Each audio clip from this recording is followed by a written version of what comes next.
এমাহ মই সময় বিচাৰিছোঁ আপোনালোকৰ পৰা চেষ্টা কৰিছোঁ এই হস্পিটেলখন ভাল কৰিবলৈ ইয়াৰ পিছত যদি এনেকুৱা গালি শুনিব মই কি কৈছোঁ ইয়াৰ পিছত এনেকৈ গালি শোষণি পাৰি যদি তেনেকুৱা এটা বা এনেকুৱা ধৰণৰ এটা ঘটনাৰ সৃষ্টি হয় প্ৰথম কথা মই ভাবি ল'ম যে মই 33 বছৰ চাকৰি কৰাৰ পিছত মই এইটো প্ৰথমবাৰ হ'ব য'ত মই ব্যস্ত হৈছোঁ তাৰমানে মই এজন মানুহক চাগে হেৰি কৰিব নোৱাৰিলোঁ তাতে মোৰে চাগে কিবা ভুল ত্ৰুটি থাকিব লগতে এইটো অনুৰোধ কৰিম যে এই বস্তুটো সমগ্ৰ অসমত কি হ'ব কাইলৈ যে ধিং অঞ্চলত বা আমাৰ নগাঁও অঞ্চলত এই এনেকুৱা এটা পৰিৱেশৰ সৃষ্টি হৈছে সেইটো গোটেই অসমৰ সন্মুখত আমি থিয় হ'ম সেইকাৰণে আহক এবাৰৰ কাৰণে আমি মিলি পেলাই এই ডিচিপ্লিনটো আমি চেষ্টা কৰোঁ আৰু মই ভাবোঁ যে আমি চেষ্টা কৰিলে পাৰিম ডিচিজনতকৈ বেছি মহিলা আয়োগে কৰিব পাৰে বা তেওঁলোকৰ পাৱাৰটো বেছি মই আপোনালোক সকলোকে এইটোৱে অনুৰোধ জনাম বাইদেউ এতিয়া যে আহকচোন আমি মিলি পেলাই অসমত আমি এটা বিতৰ্কৰ এটা কেন্দ্ৰবিন্দু হৈ পৰাতকৈ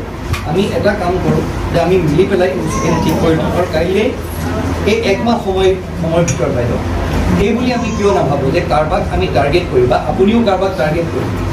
বেয়াকৈ কথা কৈ কিবা এটা কথা কৈ এনেকৈ কৰি হেৰি কৰি আপোনাৰ হ'ব কি ডক্টৰ চব পিছত গৈ এনেকুৱা হ'ব যে আপুনি ক'তো যাব নোৱাৰা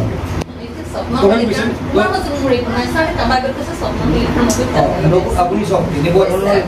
চব মুৰব্বীজন হিচাপে ডাঙৰীয়া মই যদি কাইলৈ জিলাৰ